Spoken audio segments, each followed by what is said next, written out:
السلام علیکم۔ آج منگل ہے، جون کی 13 تاریخ۔ پاکستان میں سر شام کے 7، بھارت میں 7:30، اور یہاں ہمارے اسٹوڈیوز کی گھڑیوں میں صبح کے 10 بج رہے ہیں۔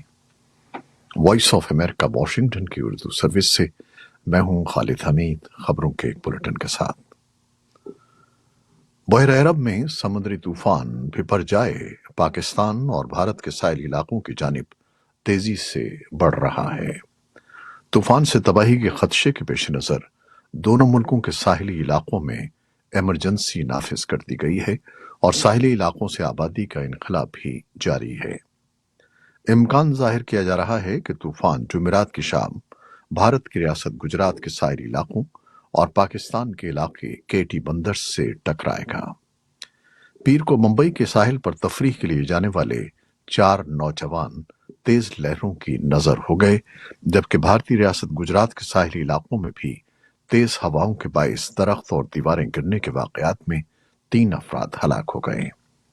اقوام متحدہ نے کہا ہے کہ تازہ ترین پیشن گوئی سے پتہ چلتا ہے کہ یہ طوفان جمعرات کی سپہر کراچی اور پڑوسی ملک بھارت کے گجرات کی ساحلی پٹی کے درمیان ٹکرائے گا۔ اندازہ لگایا گیا ہے کہ تقریباً 9,000 گھرانوں یعنی تقریباً 55,000 افراد کے براہ راست متاثر ہونے کا خطرہ ہے۔ اقوام متحدہ کے دفتر برائے انسانی ہمدردی کا کہنا ہے کہ اگر یہ طوفان بڑھتا ہے اور ساحلی پٹی تک پہنچتا ہے تو مختلف اضلاع میں ساحلی سیلاب کا خطرہ بہت زیادہ ہے۔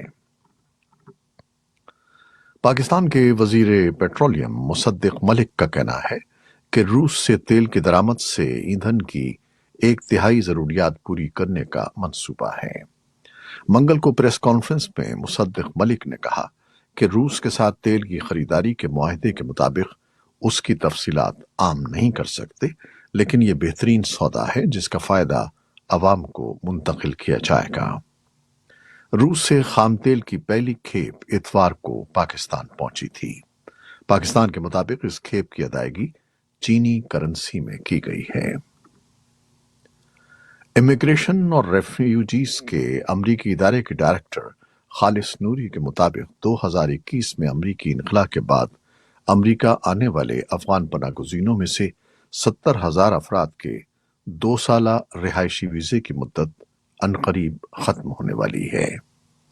تاہم ان کا کہنا تھا کہ اچھی خبر یہ ہے کہ حکومت نے اعلان کیا ہے کہ ایسے تمام افغان پناہ گزین اپنے عارضی رہائشی اسٹیٹس کی توسیع کے لیے فوری طور پر درخواستیں دائر کر سکتے ہیں۔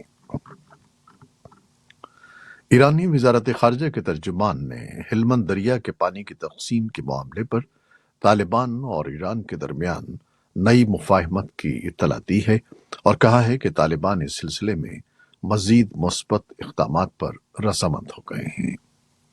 ایرانی وزارت خارجہ کے ترجمان نے پیر کو پریس بریفنگ میں کہا کہ فریقین کے درمیان اچھی بات چیت جاری ہے۔ بھارت اور چین کے درمیان اپنے اپنے ملک میں ایک دوسرے کے صحافیوں کی موجودگی کے تعلق سے پیدا ہونے والے تنازع نے سنگین شکل اختیار کر لی ہے۔ دونوں نے ایک دوسرے کے صحافیوں کو اپنے ملک سے تقریباً نکال دیا ہے۔ چین کی وزارت خارجہ کے ترجمان نے پیر کو بیجنگ میں میڈیا بریفنگ کے دوران الزام لگایا کہ حالیہ برسوں میں بھارت میں چینی صحافیوں کے ساتھ ناروا اور امتیازی سلوک کیا جاتا رہا ہے۔ بھارت نے صحافیوں کے ساتھ ناروا سلوک کے چین کے الزام کی تردید کی ہے۔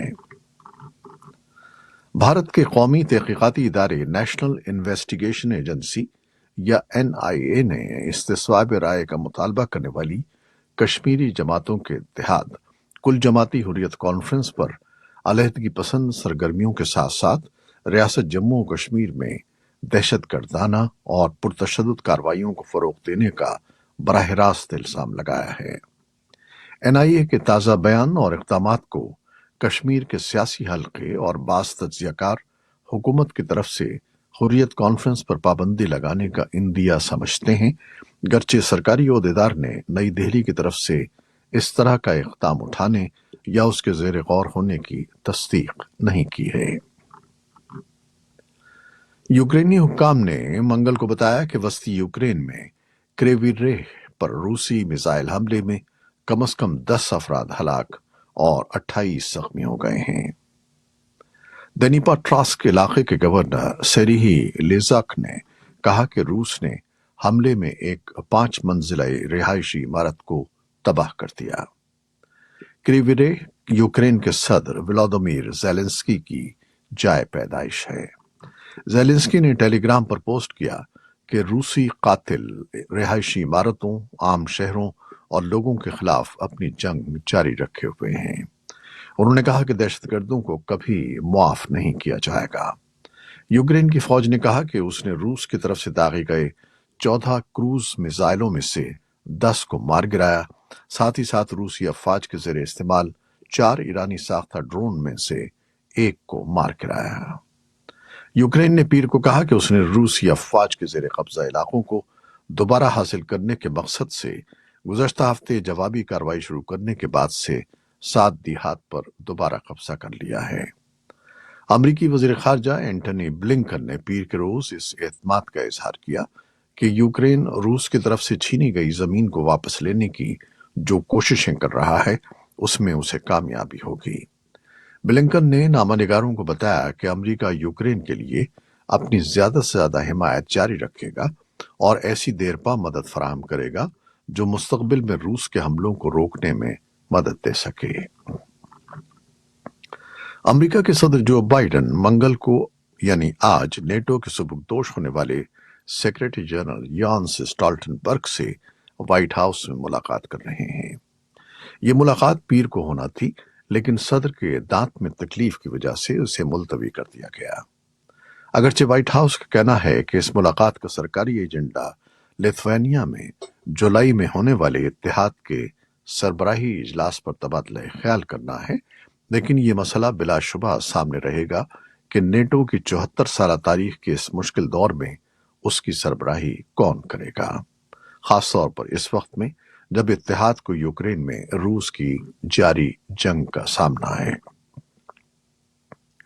अमेरिका के साबिक सदर डोनाल्ड ट्रंप न्यू जर्सी से फ्लोरिडा पहुंच गए हैं, जहां आज वो खुफिया दस्तावेजात गैर कानूनी तौर पर अपने पास रखने के मामले में फर्द जुर्म का सामना करेंगे। साबिक सदर पर इल्जाम है कि वो सन 2021 में व्हाइट हाउस छोड़ते वक्त मुल्क की सिक्योरिटी से मुताल्लिक इंतहाई खुफिया दस्तावेजात गैर कानूनी तौर पर अपने साथ ले गए थे। ट्रंप दौर में अटॉर्नी जनरल रहने वाले विलियम बार के मुताबिक इस तफसीली फर्द जुर्म के बायस साबिक सदर को मुश्किल सूरत हाल का सामना होगा। ताहम डोनाल्ड ट्रंप का दिफा करने वाले रिपब्लिकन्स के मुताबिक फर्द जुर्म उन्हें सन 2024 के इंतखाबात में शामिल होने से नहीं रोक सकेगी। फलस्तीनी सदर महमूद अब्बास ने मंगल से चीन के 4 रोजा दौरे का आगाज कर दिया है। उनका ये दौरा एक ऐसे मौके पर हो रहा है जब चीन मशरिक़ वस्ता में अपने असर व रसूख में इजाफा करना चाहता है। महमूद अब्बास के दौरे के हवाले से चीन की वजारत खारजा ने कहा कि बीजिंग की कोशिश है कि वो फलस्तीनियों और इसराइल के दरमियान ताल्लुकात में किरदार अदा करे। रवां बरस अप्रैल में चीन ने फलस्तीनियों और इसराइल में अमन मुज़ाकरात की बहाली के लिए मुआवनत की पेशकश की थी। इस पस मंजर में महमूद अब्बास के दौरे बीजिंग को अहमियत दी जा रही है। शाम के शिमाल मशरिक़ी इलाके में हेलीकॉप्टर के हादसे के नतीजे में अमरीकी फौज के 22 एहलकार जख्मी हो गए हैं।